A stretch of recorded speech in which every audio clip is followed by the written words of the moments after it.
தேர்தலில் போட்டியிடாமல் தியாகம் செய்து விட்டீர்களே என்று என்னிடம் கேட்கின்றனர். இது தியாகம் அல்ல, தமிழகம் காக்கும் வியூகம் என்று மக்கள் நீதி மய்யம் தலைவர் கமல்ஹாசன் பேசியுள்ளார்.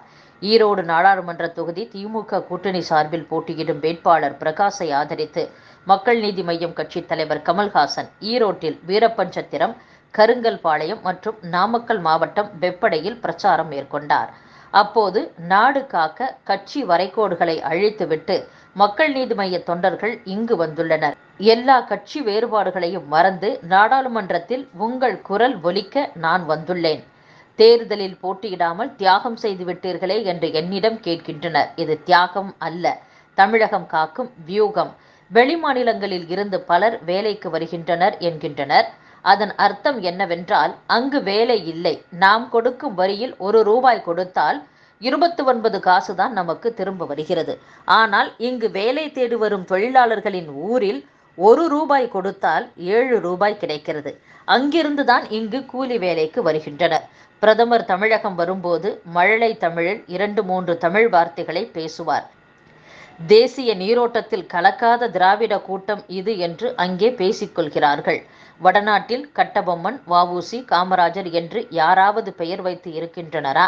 ஆனால் நம் மாநிலத்தில் காந்தி, நேரு, போஸ், பட்டேல் என பலருக்கும் பெயர் வைத்துள்ளோம்.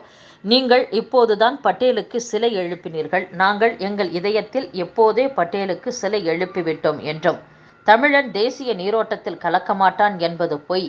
எங்கள் பெயரை கேட்டாலே அது தெரியும் என்றும் கமல்ஹாசன் பேசியுள்ளார். கடும் வெயிலுக்கு நடுவில் சில இடங்களில் கோடை மழை பெய்து குளிரூட்டுகிறது. நேற்று காலை நிலவரப்படி தூத்துக்குடியில் 4, காயல்பட்டினம் 3, கன்னியாகுமரி கருப்பா நதி அணை 1 சென்டிமீட்டர் மழை பெய்துள்ளது. தென் மாவட்ட பகுதிகளின் மேல் வளிமண்டல கீழடுக்கில் காற்றின் திசை மாறுபாடு நிலவுகிறது. இதனால் ஒரு சில இடங்களில் கோடை மழை பெய்யும் என்றும் சென்னை வானிலை ஆய்வு மையம் தெரிவித்துள்ளது. தமிழகத்தில் ஆட்சி பொறுப்பில் இருக்கும் திமுகவின் 3 ஆண்டு கால செயல்பாடுகளில் பொதுமக்கள், அரசு ஊழியர்கள் என பல தரப்பினரும் கடும் அதிருப்தியில் உள்ளனர். இதனால் கடந்த நாடாளுமன்ற தேர்தலில் பெற்ற 100% வெற்றியை இம்முறை திமுகவால் பெற முடியுமா என்ற சந்தேகம் அக்கட்சியினருக்கே ஏற்பட்டுள்ளது. கட்சி தலைமைக்கும் கள நிலவரம், உளவுத்துறை உள்ளிட்ட பல்வேறு ஏஜென்சிகள் வாயிலாக தகவலாக கிடைக்க அதிர்ந்து போய் உள்ளனர். இதற்கிடையில் மக்கள் மத்தியில் நிலவும் அதிருப்தியை மேலும் அதிகரிக்க விடாமல் இருக்கவும், இருக்கும் அதிருப்தியை குறைக்கவும் பல்வேறு திட்டங்களை செயல்படுத்த திமுக தலைமை திட்டமிட்டு வருகிறது. அதற்கான காரியங்களையும் செய்து வருகிறது. அதில் ஒரு விஷயம்தான் ஸ்டாலின் தாம் வராரு, விடியல் தர போறாரு என்ற பாடலை ஒளிபரப்ப வேண்டாம் என்று முடிவெடுக்கப்பட்டுள்ளது. நடப்பு 2023-24 நிதியாண்டில் 50,000 மின் இணைப்பு வழங்க திட்டமிடப்பட்டது. நாளையுடன் இந்த நிதியாண்டு முடிவடைய உள்ளது. இதுவரை 20,000 இணைப்புகளை வழங்கப்பட்டுள்ளன என்று மின்வாரிய அதிகாரிகள் தெரிவித்துள்ளனர். மேலும் இது பற்றி அவர்கள் கூறும்போது, கடந்த டிசம்பரில் சென்னை, அதை சுற்றிய மாவட்டங்களிலும் திருநெல்வேலி, தூத்துக்குடி, தென்காசி உள்ளிட்ட தென் மாவட்டங்களில் எப்போதும் இல்லாத வகையில் அதீத கனமழை பெய்தது. வெள்ளப்பெருக்கால் அதிக மின்சாதனங்கள் சேதமடைந்தன. எனவே கையிருப்பில் இருந்த உபகரணங்கள் அனைத்தும் சேதமடைந்த சாதனங்களை சீரமைக்கும் பணிக்கு முடுக்கிவிடப்பட்டது. இதனால்தான் விவசாய மின் இணைப்பு வழங்கும் பணி பாதிக்கப்பட்டது. அடுத்த 2 மாதங்களில் எஞ்சிய மின் இணைப்புகள் வழங்கப்படும் என்று தெரிவித்துள்ளனர். நீலகிரி நாடாளுமன்ற தொகுதியில் திமுக சார்பில் MP ஆர். ராசா மீண்டும் போட்டியிடுகிறார். அவர் தேர்தல் மற்றும் வேட்புமனு தாக்கல் தொடர்பாக ஊட்டிக்கு வந்திருந்தார். பின்னர் ஊட்டியில் இருந்து கோத்தகிரி வழியாக மேட்டுப்பாளையத்திற்கு சென்றுள்ளார். அவருடன் சுற்றுலாத்துறை அமைச்சர் ராமச்சந்திரன் மற்றும் திமுக மாவட்ட செயலர் முபாரக் ஆகியோர் ஒரே காரில் உடன் சென்றுள்ளனர்.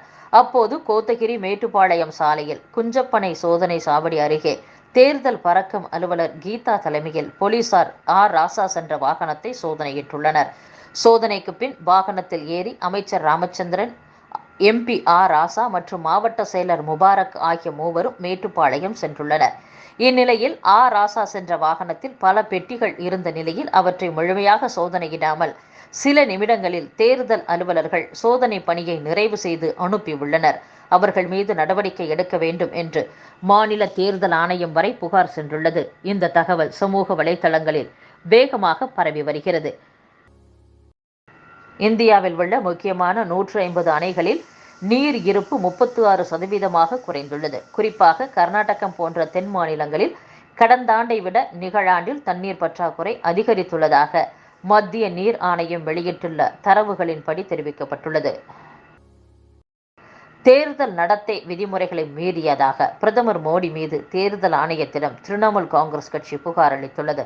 மக்களவைத் தேர்தலில் மேற்கு வங்கத்தில் உள்ள கிருஷ்ணா நகர் தொகுதியில் பாஜக சார்பில் அம்ருதா ராய் போட்டியிடுகிறார். இவரிடம் பிரதமர் மோடி தொலைபேசியில் பேசினார்.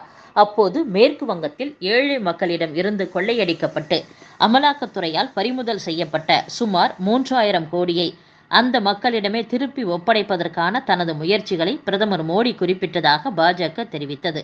இதன் மூலம் பிரதமர் மோடி தேர்தல் நடத்தை விதிமுறைகளை மீறியுள்ளதாக தேர்தல் ஆணையத்திடம் திரிணாமுல் காங்கிரஸ் புகார் கொடுத்துள்ளது. மக்களவைத் தேர்தலில் பாஜக கூட்டணியில் இந்திய குடியரசுக் கட்சிக்கு தொகுதிகள் ஒதுக்கப்படாமல் புறக்கணிக்கப்படுவது வருத்தமளிப்பதாக அக்கட்சி தலைவரும் மத்திய சமூக நீதித்துறை இணையமைச்சருமான ராம்தாஸ் அத்வாலே கூறியுள்ளார்.